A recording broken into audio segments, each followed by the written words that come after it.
Bien, bonjour à tous. Je vous propose qu'on commence notre journée. Je suis Guillaume Couillard, le directeur général du GHU Paris Psychiatrie Neurosciences. Je suis ravi d'être avec vous pour ouvrir cette journée, cette 18e journée. 18 ans, c'est la majorité, professeur Krebs. La majorité pour cette journée internationale des pathologies émergentes du jeunes adultes et de l'adolescent.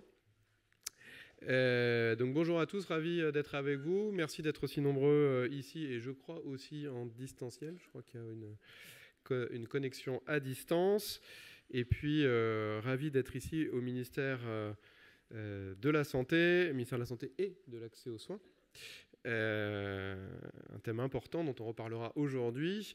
On n'est pour une fois pas au GHU Paris sur le site de Sainte-Anne, mais ici au ministère. Et on attend dans quelques minutes l'arrivée du ministre qui nous fait le plaisir d'ouvrir cette journée. Et on est évidemment ravis d'avoir sa présence. On le remercie par anticipation.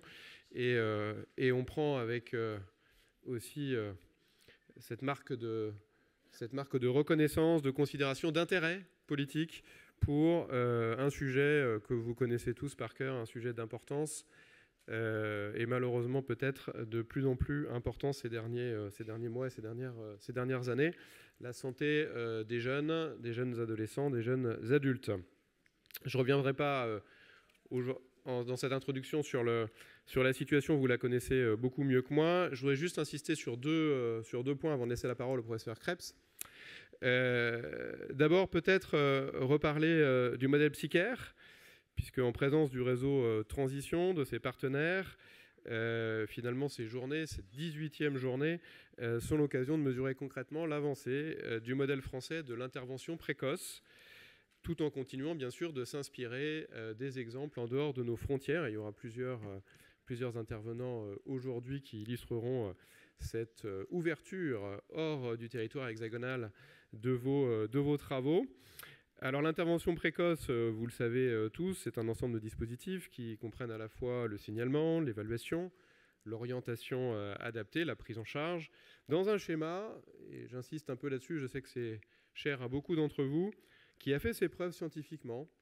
On fait de l'evidence-based medicine, mais aussi de l'experience-based medicine. Ça, c'est un point très important auquel on est particulièrement attaché. Je sais que vous y êtes tous particulièrement attachés. On y est très attachés au GHU.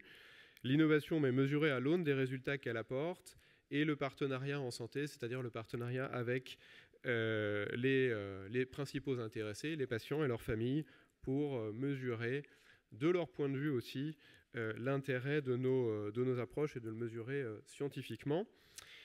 Et dans tous ces dispositifs, je voudrais ce matin souligner plutôt la partie dépistage des pathologies psychiques. Alors merci à vous tous, au réseau Transition notamment, qui y œuvre depuis presque 20 ans, et puis plus récemment au premier programme de recherche hospitalo-universitaire Psycaire, qui a structuré aussi ces approches.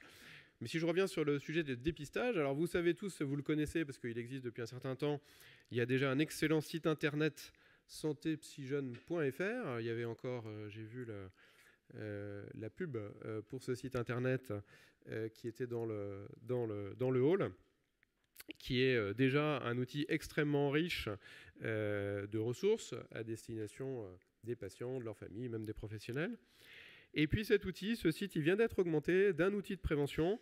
Et je le dévoile, et puis je laisserai le professeur Krebs peut-être en parler dans quelques instants un petit peu plus longtemps. C'est un outil d'auto-évaluation, totalement gratuit, anonyme, qui permet à chaque jeune en difficulté une entrée, si ce n'est dans la prise en charge, au moins dans la prise en compte de ces symptômes, un premier pas en quelque sorte. Et cet outil, c'est Primo. Primo, dont retenez ce nom. Je crois qu'il y avait des petites cartes format carte postale qui en font la promotion.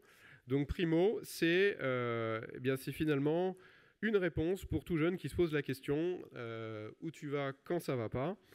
Et alors Primo, c'est un outil qui a été, comme toujours dans les outils développés sur ce site, c'est un outil évidemment produit d'un gros travail de synthèse médicale et scientifique, d'échelle, testé, reconnu, qui permet, selon les symptômes décrits, d'orienter, de conseiller le jeune. Et donc, j'en profite, puisqu'il y a des représentants du ministère qui sont dans cette salle et dans l'attente de l'arrivée du ministre, pour dire qu'évidemment, qui mieux que le ministère de l'accès aux soins pour faire la promotion de cet outil primo. Et donc, on attend avec impatience le relais de cet outil sur tous les réseaux sociaux du ministère dans la journée. Ce serait évidemment une marque de reconnaissance pour ce gros travail que vous avez mené ces derniers mois. Donc ça, c'était le premier point que je voulais partager avec vous, souligner. Deuxième point, donc, c'est le thème de la transition. Alors, il y a le réseau transition, et puis la transition, c'est le thème de la journée. Donc, vous allez... ce sera votre fil rouge.